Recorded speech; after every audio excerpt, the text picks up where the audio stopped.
South Africa Ireland game just ended 27-20. The Boks come out on top, and I have to say the game was very exciting.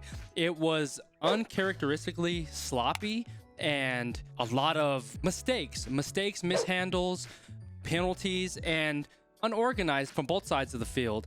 The Boks looked a little bit rusty, but Ireland looked a little bit rusty as well. And usually both sides really play penalty-free, mistake-free rugby, but that wasn't the case today. You could tell there were some nerves. There's a lot of anticipation, energy, and the rivalry was there because the build-up all week with South Africa releasing the trailer, playing Zombie in the background, and you have that off-turn song where they took the Zombie theme and started singing Russey and the South African side. So there was a lot of build-up in this game, and you could see it at the beginning of the match that they had that anticipation, the butterflies and the nerves going. But the game started off fast. I have the score line up here.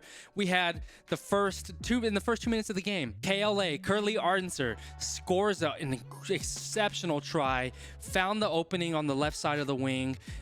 Creates a miss tackle and scores. But what a beautiful setup by Jesse Qrew to get it out on the edge to KLA and for him to convert that try. And then you have the conversion by Andre Pollard. He started off the game crisp, as Andre Pollard does, right? That guy is not a man who makes a lot of mistakes, and he gets his conversions. He doesn't miss a lot. But the thing is, just top of mind, is he really struggled today. Me leaving, I believe, 9 points on the field, and correct me if I'm wrong, I believe he missed 3 penalty kicks, which is uncharacteristic of Andre Pollard. He is usually ice cold, but somewhere along the line he lost his confidence in his kicking today. He had 2 wide left and 1 wide right, and I was like, man, it was just weird to see him have those types of on the field mistakes. And initially I thought what was going to happen was, after they called the bomb squad on in the second half, I thought that they were going to bring Sasha in, because Sasha has shown a very proficient kicking prowess. He makes it look so effortless kicking. It barely looks like he puts his foot in the ball, and the thing just sells. Just the talent and strength in his leg. So seeing Andre Pollard struggle today was a bit odd, and I wonder what the back end story was. That was there an injury, a nagging injury he was working with, or did he just lose confidence in that respect? But starting out the match, I feel that in the first half, South Africa, they owned the first 2 quarters of the first half. They were the one that held pace. They looked the most consistent, and I just think that's from coming off of playing Wales. They already had a test match under their belt, so they got to knock off a little bit of the rust, and the players that are used to playing with each other have that cohesion. They have that familiarity and experience with one another, so they started off hot, where Ireland, on the other hand, started off really sluggish. They looked out of sorts, which is odd for the Irish side. From what I've seen, they're usually, as I mentioned, mistake-free, and they usually start off hot, but they look like they were a step or 2 behind in the first 2 quarters of the first half. But then the gear flipped. Irish started picking it back up at the 12th minute mark. I have Crowley getting the penalty goal. He kicks it. It makes the goal 7-3. Crowley played a great game. He played very solid. He played very consistent. He did a good job of game planning, or allowing the game plan to unfold and putting his players in the right spot.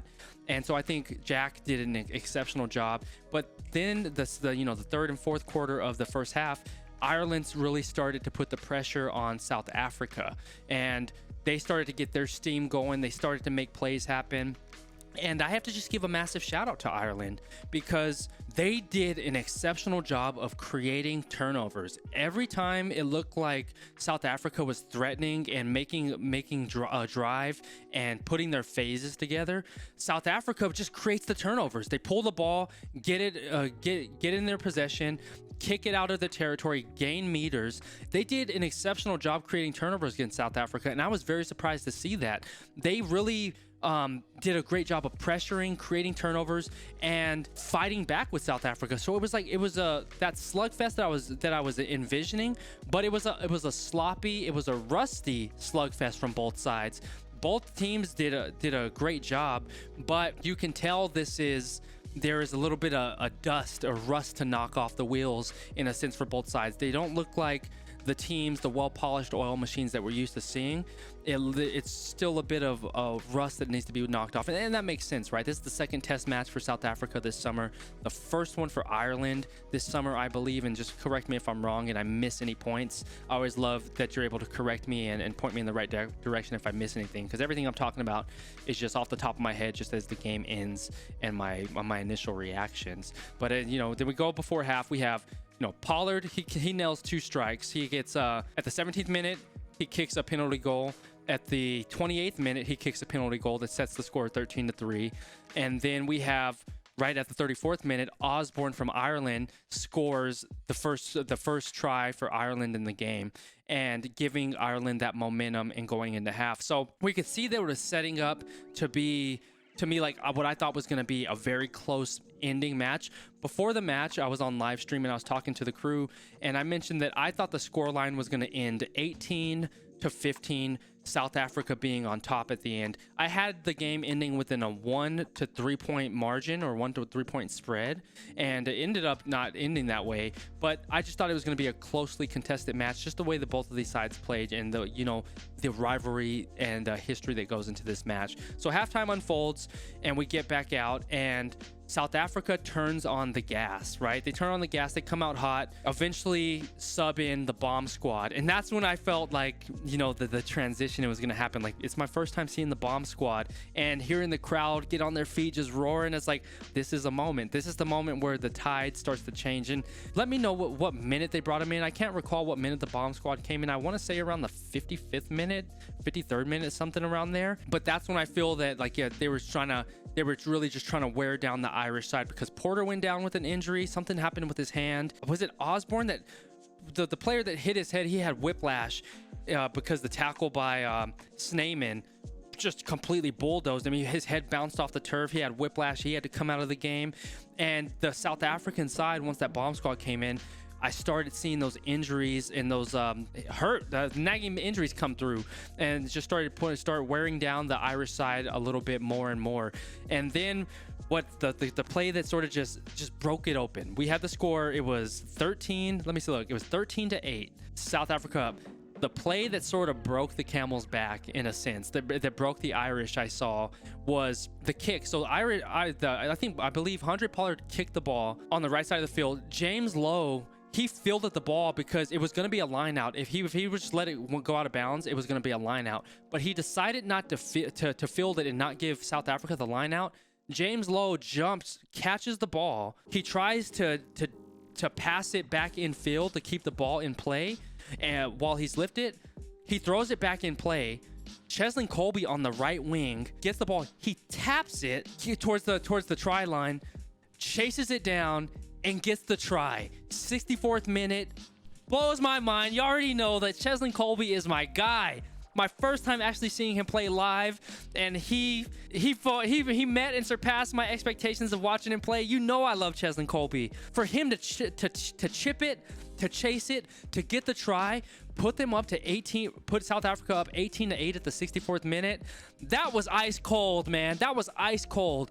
I have to give a shout out to James Lowe for trying to make the play happen, but it's one of those things where I feel that he overplayed his hand in that moment. Had he just allowed the line out to happen, Ireland was already playing pretty solid. They were already having a strong defense against South Africa and holding them up and not allowing them to get a lot of meters gained. But that play just really broke the camel's back, because I felt that he did too much in that moment. Colby, being the all-star that he is, taps it and scores the try, and that sort of just broke the game wide open. Pollard converted the conversion. He converted his kick, put him up 20-8, and then right after that, Ardenser getting a yellow card and coming out, getting sent to the sin bin. But that's when, like you said, you can't ever count Ireland out. The 60th minute. They're a team that continues to fight. They're a nation that continues to believe in themselves and go all the way till the end. And so, even though in my mind I signed Ireland off because of that play prior, Murray came back with a 15-14 man advantage. Ireland had the 15-14 advantage. There's an inside offload. Murray just takes off, makes a defender miss on South Africa, gets through, scores a try right between the middle of the pipes, and Ireland's back in it. Score is 20-13. Crowley comes, kicks the conversion, makes it a 5-point game. And at the 75th minute, we have it like, oh man, the nerves start kicking in again. We're like, oh shoot, we have a match in front of us right now. We have a match in front of us. And they're going back and forth. And the play that sort of ends it is where South Africa's driving on the Irish side, and that freaking the bomb squad. The bomb squad, Qrew. 77th minute. The bomb squad does what the bomb squad do. They get in that scrum, they put the ball in, and they just steamroll the Irish side. South Africa gets awarded that penalty try, makes the score 27-15 at the 77th minute, and that's when it all ended, Qrew. You know, Kelleher got assessed a penalty. He goes to the sin bin, and then that is pretty much it after that. I know Baird did a good job of getting that final try at the 78th minute. Baird on Ireland did a try at the 78th minute on the left side, scored it, made the score 27-20. But that was it, man. That's all she wrote. But I overall feel like it was a great game, and both sides played well, but it wasn't the best rugby that we've seen. It was a competitive match. It was close. There was a lot of entertainment, excitement, great show of athleticism, teamwork, but both sides looked very rusty. There were times where they looked like things were clicking, and the teams were playing cohesive. They were playing consistent. But then there would be lapses in judgment. There was a lot of mishandles. There were a lot of penalties, and there were just a lot of just uncharacteristic mistakes happening on both sides of the ball. Even the try that was disallowed, James Lowe had an exceptional try where he took off, I would say, a 60-meter run down the left side to score like a great solo effort try. But the problem why it was disallowed was, for the life of me, I can't think of the man's name. He got in there. He did a fantastic job of hooking the ball with his right leg. But the problem is that when he hooked it, he was on the ground. He did not reset to his feet to hook it back. And that's why they disallowed the try. Had that try been allowed, who knows how the game may have ended. We don't know how the conversion kick would have ended up, but it would have potentially ended at a 27-27 draw. Potentially, I don't know. But just thinking about plays like that and those mistakes that happen, where we're looking at a game where both sides weren't very polished. They played a great game of rugby, but you can tell both sides still have some rust to knock off, and continuing to improve as we go. And I know we have the game next week, which surprised me. I thought I was misreading the schedule for next week, looking at it and saying, oh, South Africa versus Ireland again. But we're going to be streaming it again next week, and I'm excited to see how these teams get back to the drawing boards and how they're able to structure having this game under their belt for both of them, having knocked the nerves out. I'm interested to see how they come back next week, the adjustments that they make, and how much they polish up the game going into next week's match. That's what's going to be super interesting for me to see, and seeing how they're able to polish up the game plan going to next week. And I hope that we see a more mistake-free game. I hope that we see a more settled down side from both sides, that we see the consistency, that we see the mistake-free rugby that we're used to seeing from both Ireland and South Africa. And so it's going to be very interesting to watch. But I really enjoyed this match. It was fun live streaming it and connecting with you if you were able to drop in. But I just think, for me, the player of the match, I know Jesse Qrew, he got the man of the match. But for me, the man of the match, Jesse Qrew did an exceptional job setting up plays, so I'm not going to take anything away from him. He deserves the man of the match. For me, in my mind, I think another man of the match would be Kurtley Ardenser. He did an exceptional job in contesting the high ball. He did an exceptional job making plays happen, making good tackles, playing a very well-rounded game of rugby. Kurtley Ardenser did an exceptional job. James Lowe did a great job playing. Cheslin Colby, my guy, did a great job. Steph DeToy had a strong game. Well, I'm just sort of thinking, who else did we had that had solid matches? Bongi, Ox. The forwards played strong, man. The South African forwards played strong. Porter had a good game. But yeah, I would have to say for me, it's like Kurtley Ardenser would be like another man of the match along with Jesse Qrew. Jesse Qrew and Kurtley Ardenser, I think, were my two standouts for today on the South African side. And on the Irish side, it has to be James Lowe. Crowley did a great job. And yeah, I think those would be the two that stood out for me on the Irish side as well. I'm just trying to go back and think through it. But I just realized I missed a valuable player of the game, Kwagga Smith. He played exceptional today. He can fit in so many pieces of the scheme, and he did a great job fielding the ball, getting past the gain line, playing just a very, very solid, consistent, and tough game today for South Africa. And it just hit me. I was at the gym. I just got back from the gym, but at the gym, I was sitting there doing my recovery session, and it hit me that I did not give Quagga Smith a shout out for the game that he played today. I think he was probably one of the most consistent players on South Africa, along with Jesse Qrew. Those two did a very, very great job of letting the game come to them in a sense and following the strategy of the South African strategy. And so Quagga Smith is somebody that crossed my mind. I was like, man, I forgot to mention him in the review. So definitely give a massive shout out to Quagga. Exceptional job fielding, playing the game as the 8 today. And man, it was my first time actually seeing him live in action. And I just really love how he commanded the field and how he just played so patiently, but he played strong, he played fast, and he was very decisive on the field when he had the ball in his hands, and just allowing the team to play more free-flowing in a sense. I know it was a lot of sloppiness today in this game, but I feel like Quagga added that consistency, he added that calmness to the South African side, and was able to set the pace. I know he's not a 9 or a 10 like Faf or Sasha, but he was able to have that leadership on the field, and I just have to give that man his roses. Quagga played exceptionally well today, and I just had to add that piece into the video. Qrew, I really enjoyed this. I enjoyed this test match. I'm excited for next week. I'll be live streaming that one as well, and I'll be streaming the USA versus Scotland game. So if you're able to drop in live stream next week, let me know. Let me know your thoughts in the comments below. What were your thoughts on the South Africa-Irish match today? 27-20 is the final score, the full time, and I loved it. I appreciate you, Qrew. Thank you so much for being here. I'd love to hear your thoughts in the comments below.